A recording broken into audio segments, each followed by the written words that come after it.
கடவுளை எப்படி ஆராதிக்க வேண்டும் என்று நமக்கு கற்றுக் கொடுத்த ஆண்டவராகிய இயேசு கிறிஸ்துவின் நாமத்தில் உங்களுக்கு என்னுடைய வாழ்த்துதல்கள்.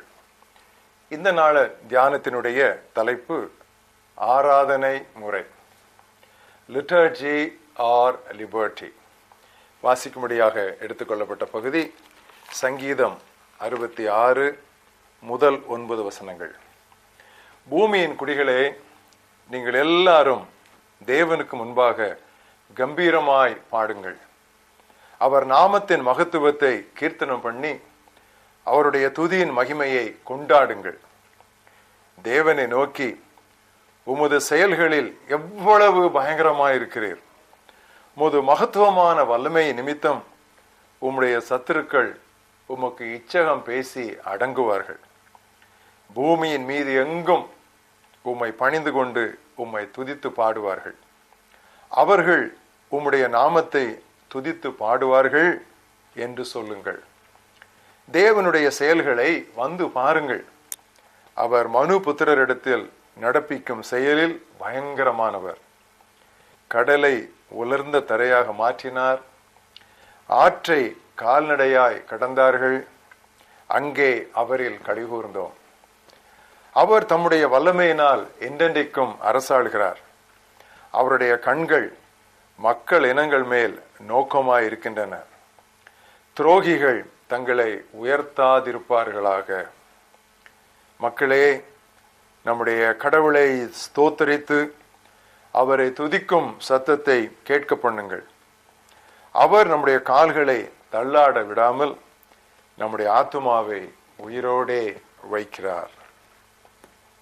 இன்றைய மனப்பாட வசனம், கடவுளை வழிபடுகிறவர்கள் ஆவியோடும் உண்மையோடும் அவரை வழிபட வேண்டும். யோவான் 4:24 வசனம். Those who worship God must worship him in spirit and in truth. கைதட்டி குதூகலிக்கும் இளைஞன் ஒருவனை பார்த்து ஒரு பெரியவர் முறைக்கிறார். கைகூப்பி தலை வணங்கி அமெரிக்கையாய் நிற்கும் தாய் ஒருத்தியை கேள்விக்குறியோடு உற்று நோக்குகிறாள் ஒரு இளம் நங்கை. குதிப்பதும் துதிப்பதும் ஒரு சிலருக்கு வாடிக்கை, வேறு சிலருக்கோ அது வேடிக்கை. ஆராதனையை கருத்தாளமும் கிரமமாய் இருக்க செய்ய வேண்டும் என்ற நோக்கோடு திருச்சபை தந்தையர், சர்ச் ஃபாதர்ஸ், சபை கூடி வரும்பொழுது பயன்படுத்தும்படி துதி, ஜெபம், விண்ணப்பங்கள் ஆகியவற்றை எழுதி கொடுத்தார்கள். ஆனால் நாளடைவில் அவை யாவும் அர்த்தமற்ற கடமையாகவும் வரட்டு சடங்காகவும் மாறிவிட்டன. ஆனால் சமீப காலத்தில் உலகெங்கும் துதி ஆராதனையின் ஆவி ஊற்றப்பட்டு மறுபடியுமாக வசந்த காற்று திருச்சபையை நோக்கி வீச துவங்கி உள்ளது. இதில் பரவசமடைந்த கிறிஸ்தவர் பலர் பழைய ஜெப புத்தகங்களை பயன்படுத்தி ஆராதிக்கும் பழைய முறையை அப்படியே விட்டுவிட்டு முழுமையாக சுயாதீன ஆராதனை முறையை தழுவிவிட்டனர். இது முதியவர்களுக்கும் இளையவர்களுக்கும் இடையில் மட்டுமல்ல, புராதன சபைகளுக்கும் புதிய சபைகளுக்கும் இடையேயும் ஒருவித இறுக்கத்தை ஏற்படுத்திவிட்டது. இதை சரி செய்வது எப்படி? ஆவியோடும் அதே வேளையில் உண்மையோடும் ஆராதிக்க வேண்டும் என்று இயேசு கூறினார்.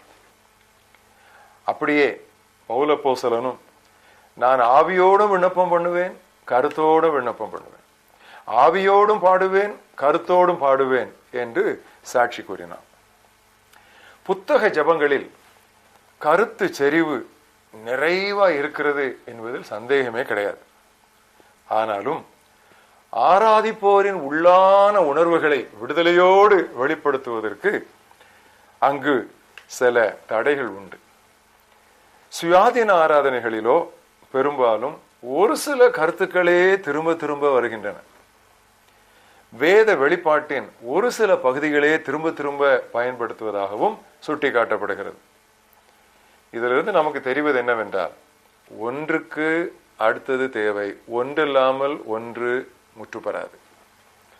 ஒவ்வொருவரும் மற்றவரிடமிருந்து கொஞ்சம் சேர்த்து கொண்டால்தான் ஆரோக்கியமான சமநிலை கிடைக்கும்.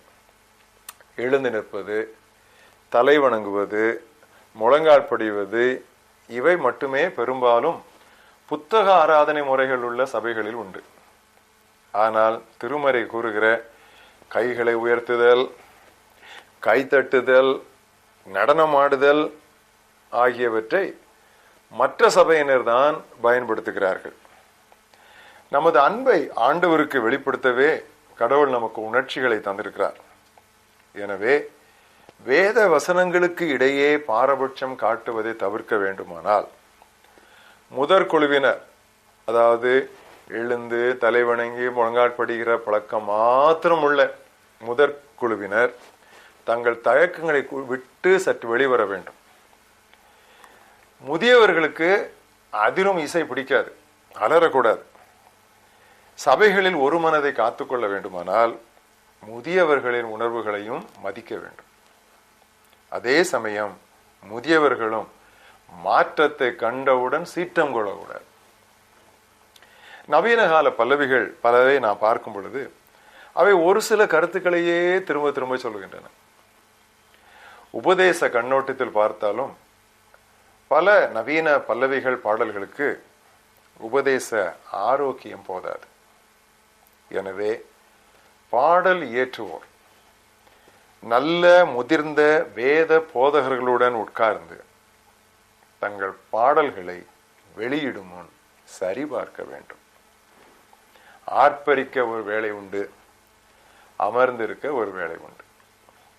There is a time to shout and there is a time to be silent.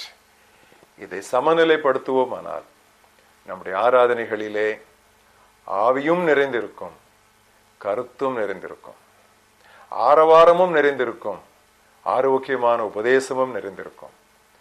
ஒன்றில்லாமல் ஒன்று முற்று பெறாது. ஒன்றில்லாது ஒன்றை மாத்திரம் பிடித்து கொண்டால் நாம் ஒரு பக்கம் திருப்பி போடாத அல்லது ஒரு பக்கம் மட்டுமே வெந்த ஒரு தோசையை போல அல்லது ஒரு அப்பத்தை போல தான் நாம் இருப்போம். தேவனை வழிபடுகிறவர்கள், ஆண்டவரை ஆராதிக்கிறவர்கள் ஆவியோடும் அதே வேளையில் உண்மையோடும் கருத்தோடும் ஆராதிக்க வேண்டும். ஜெபிப்போம். நல்ல ஆண்டவரே, இந்த நாளிலே நாங்கள் எப்படி உம்மை ஆராதிக்க வேண்டும், எவ்விதமான ஆராதனை உமக்கு பிரியமானது என்பதை உம்முடைய திருவசனத்திலிருந்து சுருக்கமாக நாங்கள் தியானிக்க கொடுத்த அந்த நல்ல கிருபைக்காக நாங்கள் உம்மை துதிக்கிறோம். எந்த ஒரு ஓரத்திற்கும் நாங்கள் சென்று விடாதபடி, எப்பொழுது பார்த்தாலும் ஆர்ப்பரிப்பது அமெரிக்கா இருப்பதே கிடையாது, எப்பொழுது பார்த்தாலும் மயான அமைதியில் இருப்பது ஆர்ப்பரிப்பே கிடையாது. இந்த இரண்டு ஓரங்களும் எங்களுக்கு இல்லாதபடி சமநிலைப்படுத்தி இரண்டு முக்கியமான உணர்வுகளின் வெளிப்பாடுகளையும் ஒருங்கே கொண்டு வந்து ஒருங்கிணைத்து, கர்த்தாவே, அர்த்தமுள்ள ஆழமுள்ள அதே வேளையிலே ஆண்டவரே பரவசம் நிறைந்த ஒரு ஆராதனையை எங்களுடைய தனி வாழ்விலும் தனி ஜெபத்திலும் எங்களுடைய குடும்ப ஜெபங்களிலும் எங்களுடைய சபைகளின் கூடுகளிலும் நாங்கள் அபியாசிக்க கர்த்தர் எங்களுக்கு கற்றுத்தாரோம். உம்முடைய திருவசனத்தை இவ்வளவு தெளிவாக நீர் எங்களுக்கு எழுதி வைத்திருக்கிறதற்காக நான் உனக்கு நன்றி சொல்கிறோம். வசன மார்க்கத்தாராக வசனத்தையே பின்பற்ற நீர் எங்களுக்கு உதவி செய்யும்.